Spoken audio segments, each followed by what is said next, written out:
করেছে, তবে পানি কমা শুরুকে কেন্দ্র করে এই এলাকাগুলোতে এখন পানির চাপ বেড়েছে। অর্থাৎ এই এলাকাগুলোতে প্রতিদিনই প্লাবিত হচ্ছে এবং নতুন নতুন এলাকা প্লাবিত হওয়ার কারণে এখানকার স্থানীয়রা যারা রয়েছে তারা কিন্তু বাসা বাড়ি ছেড়ে আশ্রয় কেন্দ্রে চলে যাচ্ছে। তবে একটি বিষয় জানিয়ে রাখি, এদিকে আমরা যেটি দেখেছি ফেনীতে মানুষের যে তৎপরতা রয়েছে ত্রাণ দেওয়া কিংবা উদ্ধার অভিযান চালানো, এদিকে এখনও তেমন কোনো কিছু চোখে পড়ছে না।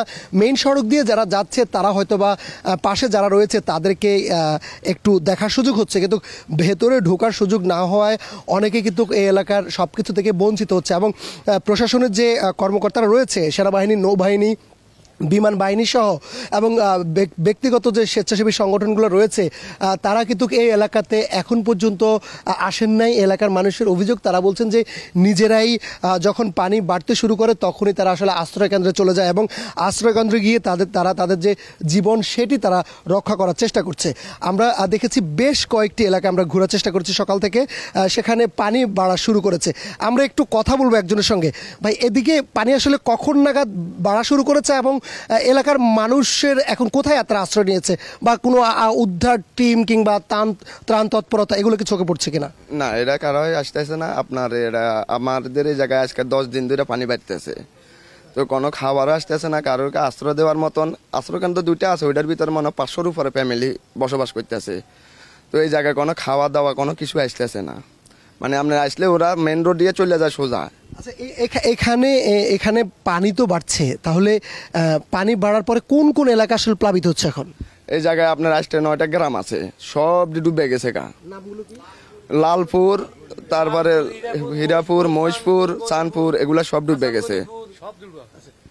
আপনি তো দেখছি হেঁটে আসছেন, আসলে কোথায় যাচ্ছেন, বা যেহেতু এলাকায় বসবাস করেন আশ্রয়টা কোথায় হবে?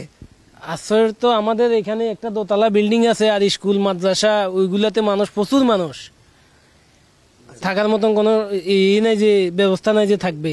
বিশুদ্ধ পানি কিংবা খাবার ওইরকম কোনো খাবার নাই। এই যে টিউবওয়েল আছে, টিউবওয়েলের উপরে পানি 3 ফুট পানি। এই যে দেখতেছেন এই টিনের ঘর সব ডুবা, সব ডুবা। আর যেটা নিয়ে আসছে মেইন রোডে দিতেছে, গ্রামে আসতেছে না।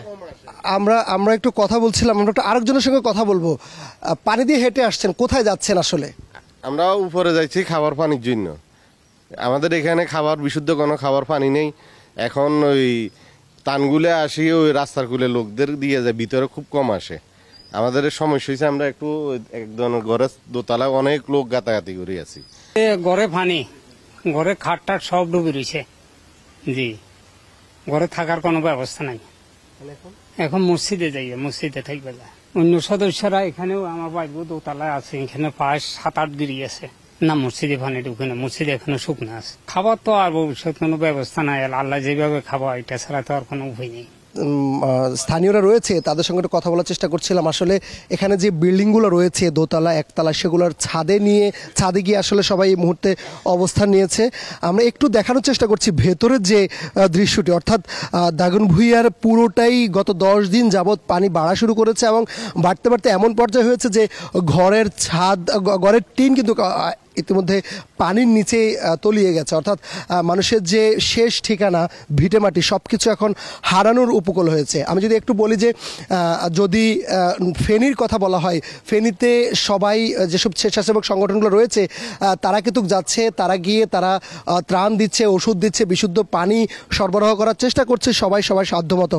কিন্তু দাগনভূঞা, নোয়াখালী, লক্ষ্মীপুরে যে বর্তমান যে চিত্রটি রয়েছে সেটি খুব ভয়াবহ আকার ধারণ করেছে এবং এখানকার যারা রয়েছে তারা বলছেন যে সরকারের যে অন্তর্বর্তীকালীন সরকার রয়েছে তাদের নজর যদি সব দিকে না দেওয়া যায় তাহলে লাখ লাখ মানুষ অসুস্থ হয়ে পড়বেন এবং পানিবন্ধী মানুষগুলোর আসলে যে শেষ মুহূর্তে যে খাবার, অর্থাৎ বাসাবাড়ি যখন পানির নিচে তলিয়ে গেছে সেক্ষেত্রে কোনোভাবেই খাবারের কোনো ব্যবস্থা তাদের নেই।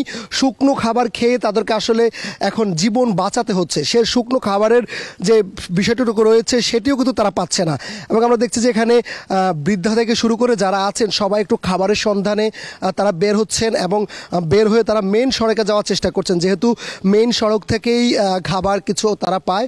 এছাড়া তাদের খাবার পাওয়ার তেমন কোনো সুযোগ নেই, যার কারণে তারা চেষ্টা করছেন যদি মেইন সড়কে গিয়ে খাবার যদি তারা একটু সংগ্রহ করতে পারেন তাহলে হয়তোবা তারা তাদের যে পরিবার রয়েছে সে পরিবার নিয়ে তারা কোনোভাবে একটু চলতে পারবেন।